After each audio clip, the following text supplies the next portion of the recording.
This is a discussion of the history and the early development of cardiac computed tomography.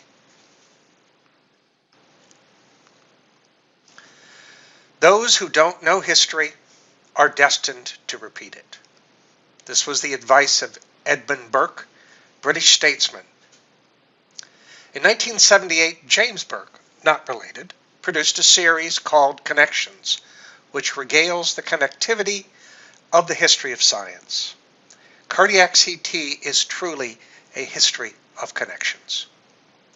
In 1970, the first clinical trials were begun using the EMI scanner in United Kingdom. This was designed by Godfrey Hounsfield, who is now named for such scales as the Hounsfield units that we use on all CT scanners. This was the first scan. It was a scan of the brain, and you can see that there are clear details that we're all familiar with, but it's a very poor overall image compared to what we can do now. In 1972, senior management at EMI, that's English Music Incorporated, suggested that the worldwide interest in their scanners in the next 12 months would be about 5 units, based at a price of $400,000 each. In 1973, the first body scanner in the United States was installed at the Mayo Clinic in Rochester, Minnesota. It now lies in the Mayo Clinic Medical Museum. Here's a picture of that scanner and one of the first scans taken in a cross-section of the brain. As an interesting side, the young engineer who actually installed the scanner, his name was David King, noted to Godfrey Hounsfield after 1 week with the Mayo Clinic, where they did more scans than had ever been done in the UK in the previous 2 years. David said to Godfrey, maybe you should rethink the number of scanners that could be installed in the world. In 1974, there were 60 MA scanners installed worldwide. Late 1974, the first competition in terms of potential for cardiac CT entered the fray. Production appears to have been, for most of these companies, failing to get any successful marketing, and ME continued to be the winner. In the early 1970s, a common comment was, why would anyone want a new X-ray technique that, when compared with traditional X-ray imaging, yields 10 times more coarse spatial resolution, is 1/100th as fast in collecting imaging data, and costs 10 times more? In 1971, scientists working at the Mayo Clinic were beginning to think how they could use a scanner to make three-dimensional imaging of the heart. In 1973, these scientists built a prototype 3D scanner from an X-ray fluoroscopy unit. Later in 1973, scientists at Mayo Clinic scheduled to give a conference to show the first 3D beating heart images ever acquired by a CAT scanner. Well, interestingly, at the same time, as you may recall, the radiologists were pondering over the first ME scanner, and at the same time they were presenting their first clinical images from the ME scanner. The attendance at the cardiac seminar was at best very poor. 1973 to 1977, they developed the Mayo Clinic scanner, which was now called the Dynamic Spatial Reconstructor, or the DSR, and it was able to perform not just cross-sectional imaging, but volumetric imaging of the heart and the lungs. Initially, 2 designs were considered: a conventional X-ray fluoroscopy unit configured in an unconventional manner, or a volumetric electron beam scanner. The latter, the electron beam scanner, was considered basically engineeringly impossible, incredibly difficult, and much too expensive. So the former, more practical, using the conventional X-ray fluoroscopy, and less expensive approach was adopted for the dynamic spatial reconstructor. In 1977, the single source DSR was unveiled. DSR in 1980 was described in the well-known journal Science. 4D imaging of the heart, lungs, and circulation, images of volume, not a slice, images the volume in stop-action manner to minimize blurring. It repeats the scan 60 times per second so that functional movements of the heart can be quantified. Mayo Clinic's DSR consisted of 14 X-ray source fluoroscopy pairs. It originally was designed to have 28 sources, but that again was cut because of cost. Later, X-ray and video cameras, or CCDs, were introduced to replace the fluoroscopy units. The NIH supported research on the DSR for 18 years, and hundreds of papers on image processing and physiology and perfusion were published. It had 240 contiguous 0.9 millimeter slices, all taken in 1/60th of a second. However, it was a 15-foot tall gantry, 20 feet in length, weighed 17 tons, and was 2 stories high. It also had very poor contrast, although when switching to the CCD, this improved significantly from the previous employed fluoroscopy units. But it required intra-arterial injections for coronary studies because the contrast resolution was so poor for intravenous injections that you had to have it actually in the artery. Experiments were done usually in about an hour, but it took literally weeks for reconstruction on a 24/7 basis in order to do the images and to then duplicate and redo the analysis of the images.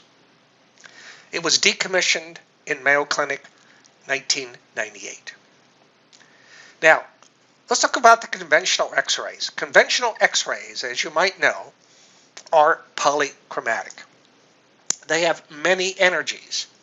One of the things that could improve the improvement, especially in looking at specific structures, would be to have a monochromatic X-ray source. This could be high energy and transmitted with decreased image contrast. Monochromatic radiation was originally described as synchrotron light. It was discovered actually by General Electric scientists in 1946. And here's a picture of the original synchrotron device. Polychromatic X-rays versus monochromatic X-rays. Why do we care? Conventional X-rays deliver polychromatic spectrum with levels ranging from low to high energies. Low energy X-ray absorption by body is harmful. High energy X-ray passes through the body but reduces the contrast of the images. So monochromatic X-ray can deliver a much narrow bandwidth of energy and can minimize the actual delivery of radiation to the patient. Here's an image from the synchrotron facility in Nashville, Tennessee. It was a tunable synchrotron, and here is an early synchrotron non-invasive angiogram in a patient. You can identify the right coronary, left anterior descending, internal mammary artery. The right, you can see a little bit of the LAD, and you can see a little bit of the LV. Unfortunately, this turned out to just be totally impractical. Yet, for cardiac CT, applications in mammography and airport security were found to be actually very helpful using monochromatic radiation. Well, what about conventional CT? It's a rotating cathode-anode. The photons eliminate distant detectors. But what about another particular type of imaging? The electron beam CT, or computed tomography. No moving parts, although Commando Cody here probably doesn't count. The cathode uses an electron gun, and the anode is an opposite but distant collection of targets made of tungsten.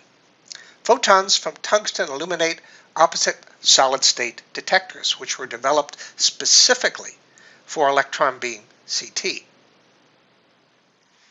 In 1975, members of the NIH study section from the University of California at San Francisco were actually reviewers for the aforementioned DSR project, considering a new type of CT scanner developed to image the beating heart. The DSR, as you can imagine, was put forward, as we discussed, as a combination of X-rays and fluoroscopy units. However, in 1979, researchers at UCSF began on a working model of a true electron beam CT scanner. This was actually the patent put forward in 1983. This is the schematic, very close to the original schematic put forward in terms of a discussion for the NIH when the DSR was being considered, and now put forward as a working model by the researchers in California. This is really a very fascinating thing. It would have a series of detectors and target rings, and then using the electron beam, it would actually sweep the fan-shaped beam around initially and 1/50th of a second. Later on, they produced situations where it could be a little bit better at 1/100th of a second, only to produce higher grade images. This was really an engineering marvel. So what was it called? Well, it was called Cine-CT, using an idea that you could do cineangiographic imaging. In 1985, my group at the University of Iowa came up with rapid acquisition computed axial tomography. RACT, you can understand, probably was not preferred by the company. In 1986, pretty much everybody adopted the term ultrafast computed tomography. 1992, it became electron beam, and then shortened to electron beam tomography, and finally in 2002, with the somewhat fatal e-speed produced by General Electric, that was the end of the entire experiment. Between 1984 and 1993, electron beam tomography validated left and right ventricular muscle mass to within 5 grams. Left and right ventricular volumes and ejection fraction within 10 cc's or 5%. Myocardial perfusion, regional myocardial perfusion up to 4 mLs per gram per minute was validated. Regurgitant volume for aortic valve insufficiency was validated. Left ventricular diastolic function was determined because you could do 20 frames per second in terms of imaging. Tracking of post-infarct cardiac remodeling, bypass graft patency and visualization. And over the next several years to follow up and up to the present, these validations were applied to specific clinical situations which help refine our understanding of cardiac and cardiovascular physiology. Between 1994 and 2001, electron beam tomography validated coronary artery calcification and prognosis, CT non-invasive coronary angiography.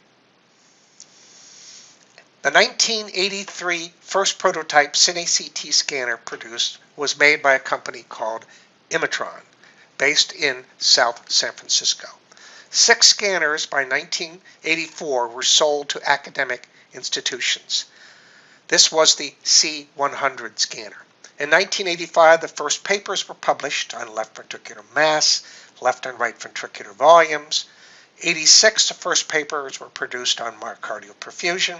In 1987, 16 scanners were sold at a whopping cost of $1.6 million each.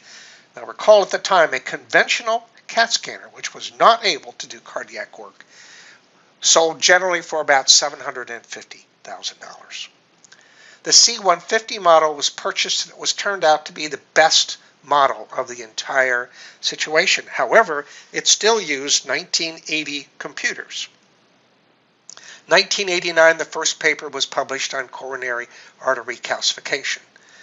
In 1998, the first paper was published on CT angiography called electron beam coronary angiography. In 2000, the C300 model was produced, but unfortunately it had relatively poor engineering, although it had at least modern 2000 computers.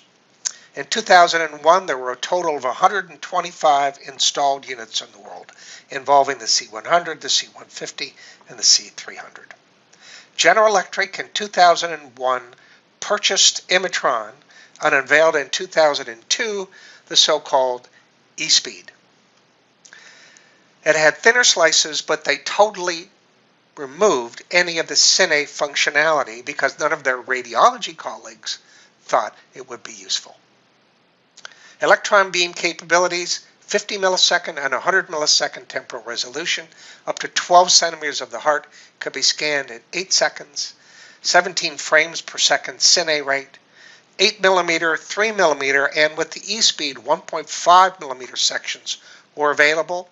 0.2 to 2 millisievert radiation to the patient, significantly less radiation than for any other scanner produced at that time. However, here's the problem. Why are we not just devoting everything to electron beams since it really started it? Well, here's the problem. Twice as expensive to make than multi-detector CT. This is an economic decision that becomes very difficult. It was very temperamental. The C300 and especially the E-Seed that was sort of slapdash together by General Electric became very, very difficult to maintain. They also felt that there was a limited market for niche scanners looking at the heart since we already had echocardiography and angiography and nuclear medicine, and magnetic resonance was also coming up as a potential contributor to cardiac imaging. 9/11 2001 changed the entire economic environment. It was the problem. This was a worldwide recession actually set up after this situation. And even at the time, even though they had purchased the Electron scanner to General Electric, even Siemens, their major competitor, said, well, here it is. GE can't even make a cardiac CT scanner. They have to go buy an old company. So that also caused a lot of repercussions within the industry. It also had a limited slice thickness of 1.5 millimeters. And you really need 0.5 millimeters or less if you're going to do true coronary angiography. It was the right scanner, but it was the wrong time. And politics, and more politics.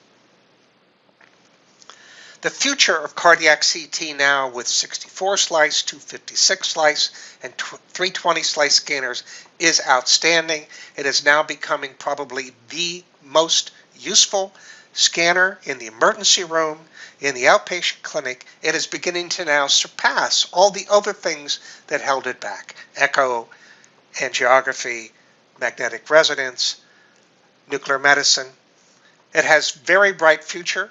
The goals of cardiac anatomy, cardiac function, and cardiac flow, first put forward by the visionaries in the 1970s and 80s using the DSR and EBT, are now a clear reality for worldwide distribution of multi-detector CT. There's still work to do, though. We need thinner slices. The resolution of multi-detector CT is on the order of 0.3 to 0.4 millimeters. Very good, but a cardiac cath has a resolution of 0.1 millimeter. Continuous work on lowering radiation dose has been very successful. Now radiation doses for a cardiac CT angiogram are approaching that of a standard 2-view mammogram.